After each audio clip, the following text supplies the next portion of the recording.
Ladies and gentlemen, welcome to Q&A Sunday, hosted by your special host, David Gooding. Thank you everybody, thank you. Okay, that's enough of the applause now. Yes guys, we are here, back again today, representing the Serena Ramsey jumper. And also, we are representing one of the first videos that ever actually hit over 100 views on this channel. Many requests for it to be back. I've brought it back. It is Q&A Sunday, everybody. Can you twerk? Include a demo. So, well, I've never tried to twerk. I never tried twerking, but I suppose there's a first for everything, right? Okay then, so I've moved the camera. Let's have a go at this. So I'm guessing you just kind of turn around and you do a little shimmy. Oh no! Oh guys! Oh my leg! Oh guys! No! No guys! Oh! Oh! I think I pulled a muscle. Oh my knee! Oh! Oh my goodness! Oh! I'm so sorry, but I won't be able to do it. I've just pulled my knee and it really hurts.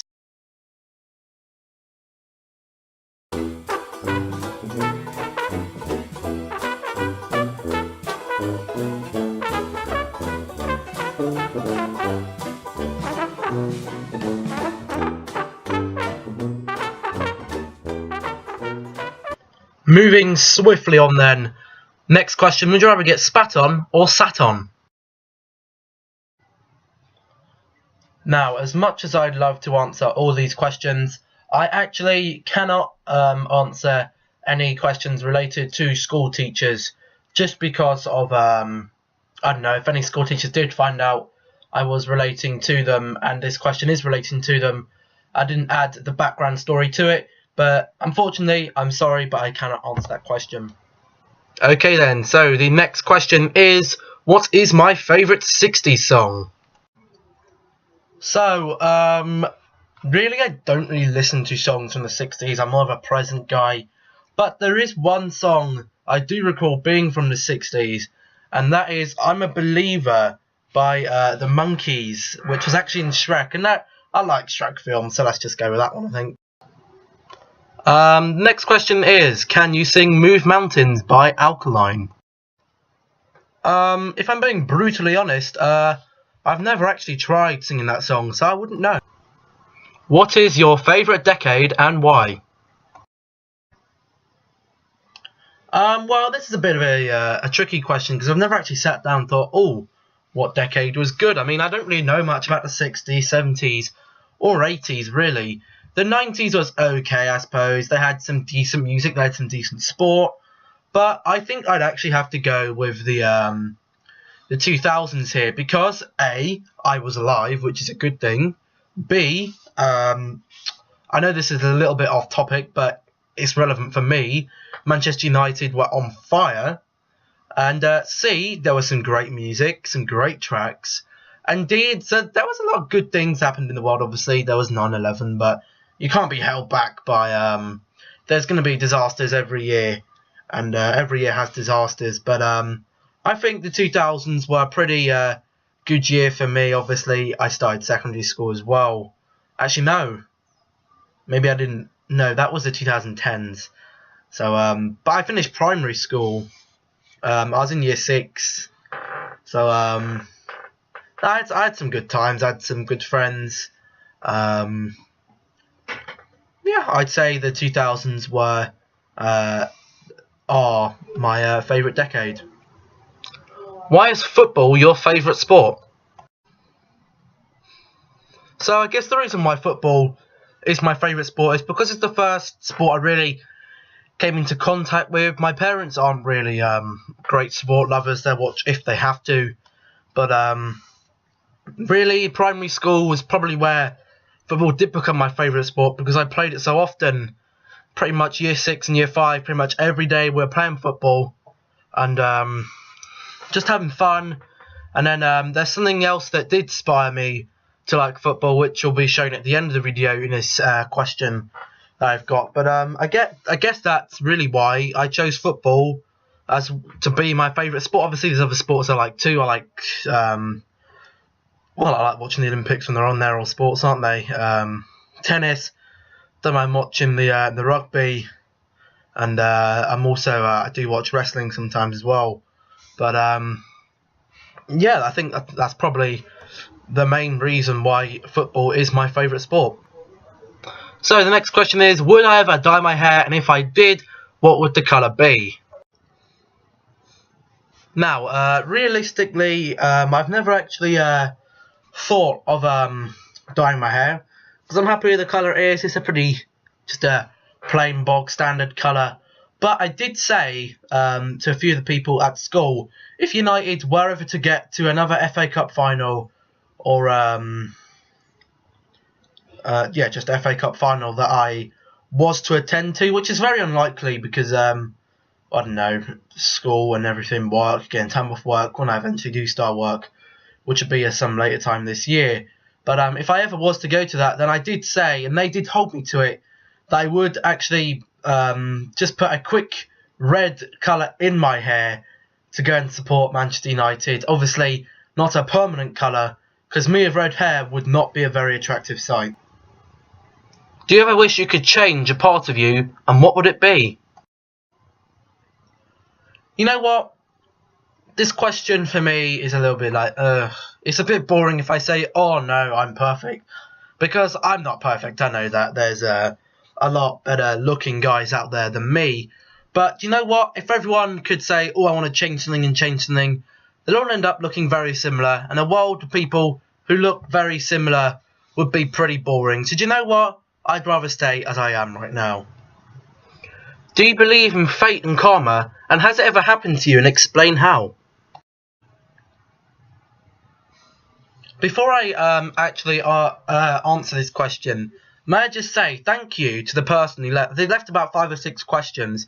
Thank you very much, because the questions, some of them I've got before, are very much based around people or school, and I don't mind answering a few about school, but they did cause a bit of controversy before. So a few normal questions for in their well is very appreciated. But do I believe in fate and karma? I'd say so, yeah, because there was once, I think it was either last year or this year, there was a deadline for something in one of the lessons, and I said, oh, I bet she isn't in. It'd be fate if she isn't in. And lo and behold, she wasn't in. So I was like, oh, okay. And karma, 100%, definitely no karma. Never happened to me in real life, really. Apart from like, oh, something's done something wrong. And they're like, oh, I think I've got away with it. And then you're like, oh, sorry, no, you haven't, mate. But in gaming terms, when if someone does something stupid, or someone goes, or I do something stupid, and they're like, "Oh, look at you, you fucking idiot! You fucked it up." A minute later or so, they do it as well. I'm like, "Haha, you bloody cunt!" I'm so sorry, I shouldn't be using that language, but yeah, I mean, I do believe in fate and karma. Definitely, I mean, the world wouldn't be funny, but karma definitely makes the world a lot funnier. And it'd be a shame if it actually people who don't believe in it, you're like, oh, that's karma, and they're like, excuse me, I don't believe in karma, and I'm like, well, fuck you then. Okay, so the next question is, what do you wish is real that isn't? This question's actually very relevant for me right now. There is actually one big thing that I wish was real that currently isn't in the world, and that's actually some good referees in the Premier League. Can you update on how you feel about Rachel now? I felt this may have popped up, but if you don't know the backstory about this, in one of the last 3 Q&As, there's this girl in our year called Rachel, and I was a little bit of the sauvage on but just to say how do I feel? She's a nice enough girl. I mean, I don't know her too well, but she always seems pretty nice and genuine when I see her. So yeah, that's about it. Do you want a tattoo when you're older? If so, what and why?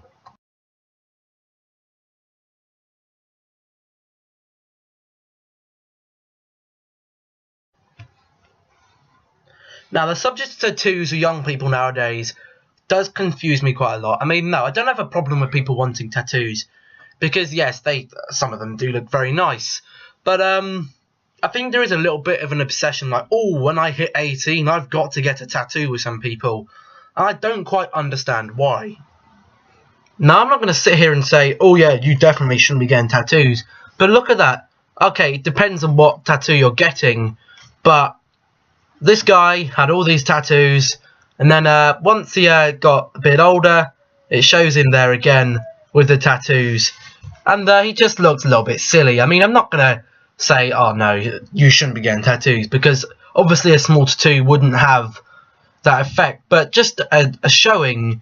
I'm not going to put, there was a very good example of a woman there as well, but I feel that YouTube may not have liked me using that, because it might have been seen as a little pornographic with nudity, but it was a good example of some woman.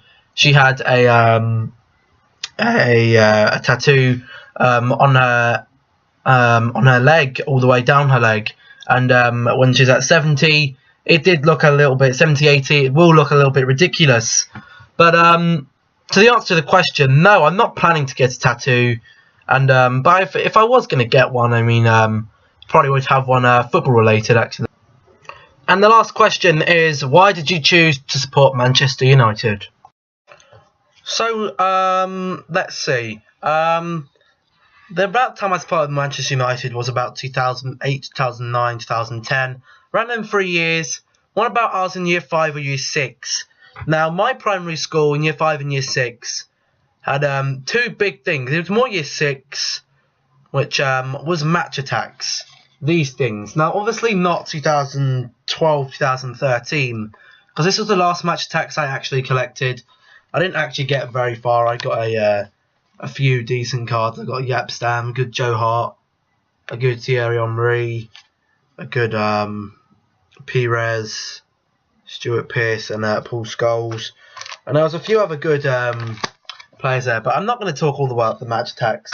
The match attacks was a big thing in my school, and that was kind of what was like, oh yeah, I'm going to support Manchester United, because I don't know, it was just kind of, there was a lot of different team supporters in my year. There was an Arsenal supporter, there was a Chelsea, there was a Spurs, there was an Aston Villa, there was a City, and there was never really Manchester United. And the people were like, oh, what team do you support? And I was like, oh, I don't really support a team. And I never really started supporting.